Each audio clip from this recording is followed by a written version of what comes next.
Assalamualaikum warahmatullahi wabarakatuh. Apa kabar semua anak-anak Bu Guru yang soleh dan soleha? Semoga kita semua selalu berada di dalam lindungan Allah Subhanahu wa Ta'ala. Dan tentu Bu Guru berharap anak-anak semua selalu tetap semangat ya dimanapun berada. Baik, anak-anak yang soleh dan soleha, kita sekarang memasuki materi tematik 5D.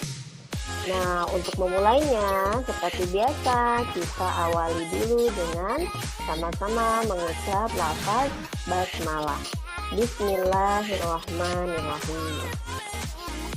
Baik, untuk mengawali pelajaran tematik 5D kita ini, kita akan memulai dengan materi pembelajaran mengenai organ peredaran darah dan fungsinya pada manusia, dan juga kita akan mempelajari tentang pantun.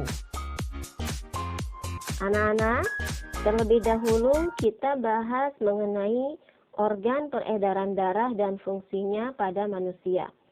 Nah, alat peredaran darah manusia itu apa sih? Namun, sebelum itu, kita ketahui dulu ya, apa sih darah itu? Darah adalah bagian tubuh manusia yang berfungsi untuk mengedarkan oksigen dan sari-sari makanan ke seluruh tubuh. Nah, sedangkan komponen darah antara lain, satu, ada yang disebut dengan eritrosit. Eritrosit disebut juga dengan sel darah merah. Fungsinya sebagai mengangkut oksigen dan karbon dioksida. Yang kedua, ada leukosit.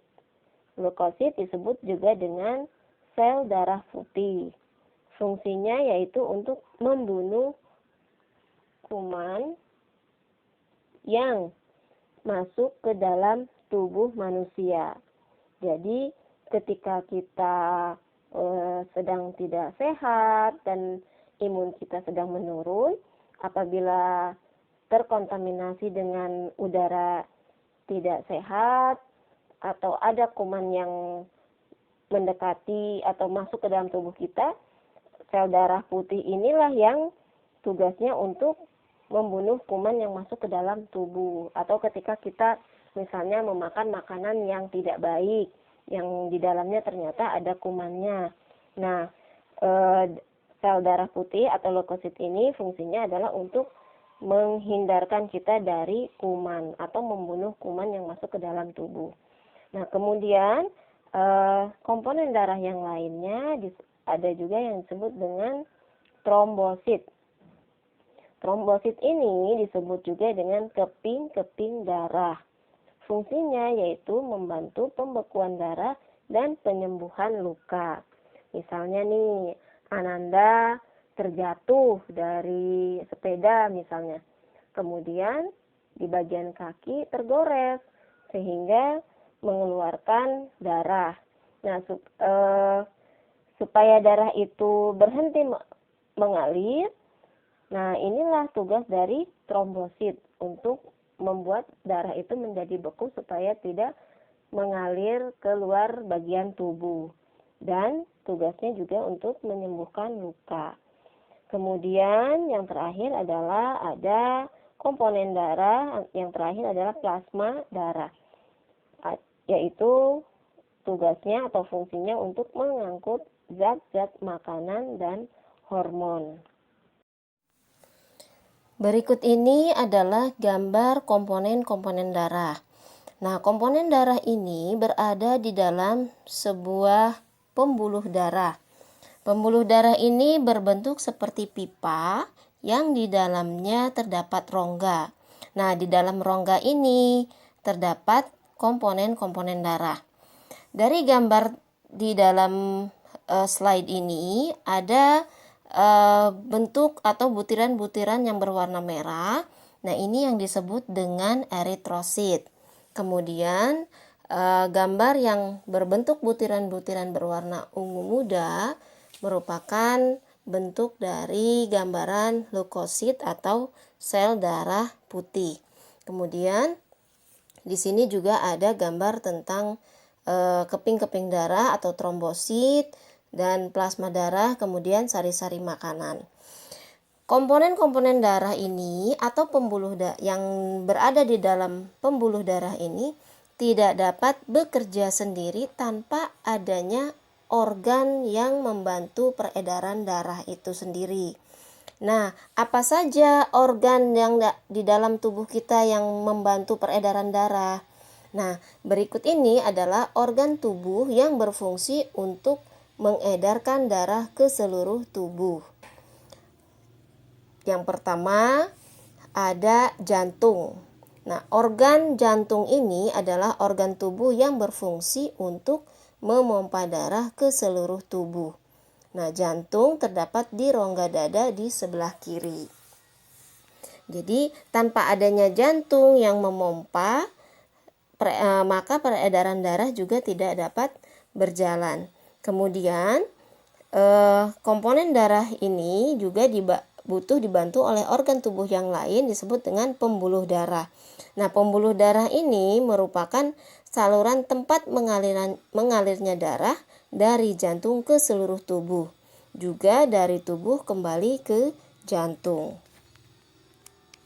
Selanjutnya, di dalam organ tubuh yang berfungsi untuk mengedarkan darah ke seluruh tubuh juga terdapat sistem peredaran darah, di mana sistem peredaran darah ini terdiri dari peredaran darah besar dan peredaran darah atau peredaran kecil.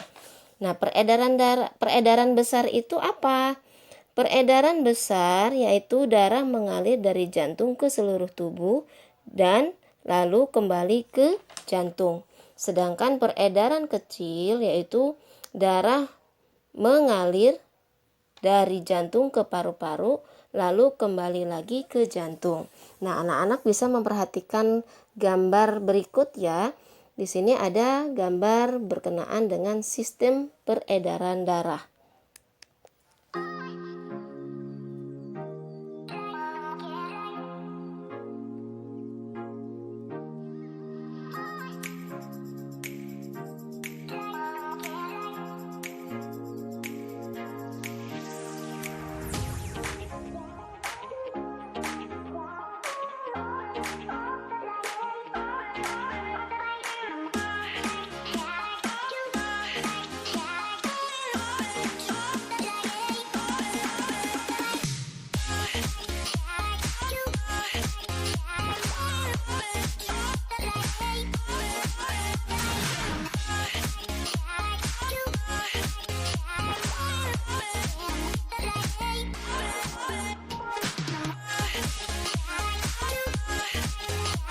Itulah organ peredaran darah dan fungsinya pada manusia.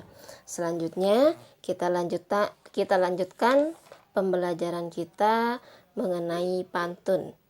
Anak-anak pasti sudah sering dengar ya istilah pantun. Baik, kita bahas dulu apa itu pantun. Pantun adalah bentuk puisi Indonesia atau Melayu yang tiap baitnya biasanya terdiri atas 4 baris dan bersajak A, B, A, B. Dalam setiap baris terdiri atas 8-12 suku kata. Baris pertama dan baris kedua disebut sampiran untuk mengantarkan rima. Selanjutnya baris ketiga dan keempat disebut isi yang merupakan tujuan atau maksud dari pantun. Berikut ini Bu Guru ada contoh pantun ya, dan perhatikan bagaimana cara atau intonasi membacakannya. Belajar kelompok di rumah Bertin. Belajar sambil makan tahu bulat. Lari pagi secara rutin, jantung sehat, tubuh kuat. Nah, seperti itu ya membaca pantun itu. Jadi berbeda tidak seperti ketika kita membaca novel atau bacaan-bacaan seperti komik dan sejenisnya. Nah, kemudian kita lanjut dengan jenis-jenis pantun. Jenis-jenis pantun ini bermacam-macam. Yang pertama ada pantun anak-anak, yaitu pantun yang berkaitan dengan dunia anak-anak. Kedua, ada pantun orang muda, yaitu pantun yang berkaitan dengan dunia orang muda. Nah, yang ketiga, ada pantun orang tua, yaitu pantun yang berkaitan dengan nasihat orang tua, agama, dan adat istiadat. Nah, kalau tadi merupakan jenis-jenis pantun saja, sekarang kita lanjutkan dengan jenis-jenis pantun berdasarkan isinya. Yang pertama, ada pantun nasihat, yaitu pantun yang mengandung pesan agar orang-orang selalu berbuat baik. Kemudian yang kedua, ada pantun jenaka. Nah, dari namanya saja kita sudah tahu ya, pantun jenaka ini pantun yang berisi lelucon dan mengundang tawa semua orang. Yang ketiga, ada pantun teka-teki, yaitu pantun yang berisi teka-teki atau pertanyaannya, atau yang mengandung pertanyaan. Keempat, pantun kepahlawanan, yaitu pantun yang isinya berhubungan dengan semangat kepahlawanan. Yang kelima, pantun kias, yaitu pantun yang berisi kata-kata kias atau perumpamaan yang mengandung makna. Nah, demikian pelajaran tentang pantun ya. Demikian materi tematik 5G mengenai organ peredaran darah dan fungsinya pada manusia dan pantun, dan juga jenis-jenis pantun berdasarkan isinya.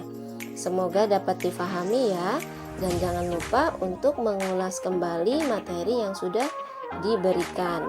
Apabila ada yang belum difahami, dibuka lagi buku pelajarannya dan dibuka lagi videonya. Terima kasih. Kita tutup dengan sama-sama mengucapkan lafaz hamdalah. Alhamdulillahirabbil alamin. Tetap belajar dan tetap semangat menjaga kesehatan. Assalamualaikum warahmatullahi wabarakatuh.